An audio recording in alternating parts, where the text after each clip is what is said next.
Wisconsin's legislative session that began in January 2011 recently wrapped up. Tonight we take a look back at what was accomplished, what was left unfinished, and what's ahead for the future. I, Scott Walker. Shortly after Governor Scott Walker began his first term in office, he unveiled his plan for fixing the state's budget shortfall. That included ending most collective bargaining rights for most public employees. The move set off a firestorm of protests at the Capitol in Madison, but Walker's Republican-backed bill became law. Republicans won control of both the Senate and Assembly from Democrats in the 2010 election. They used their power to pass a number of priorities, including redrawing political boundaries. With Republicans in control, one of the first bills they pursued and passed was a requirement that voters show photo identification at the polls. Democrats called the legislation unconstitutional. 2 judges agreed and recently blocked it from being in effect for the April 3rd presidential primary. Also this legislative session, gun supporters got the right to carry their weapons concealed.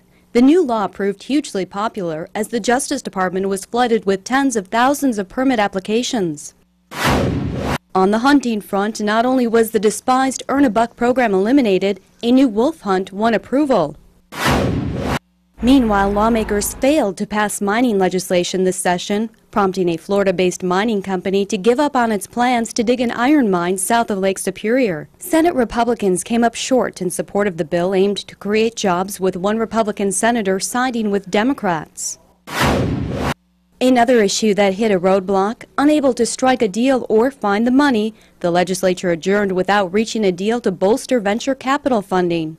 The funding is seen as vital to start businesses, which in turn leads to job creation and economic development. Also, Wisconsin's public schools saw about a $1.6 billion cut in funding. At the same time, the voucher school program was expanded. So what's ahead? Recall elections could hand Democrats majority control of the state Senate, and Governor Scott Walker will likely face a recall vote in May or June.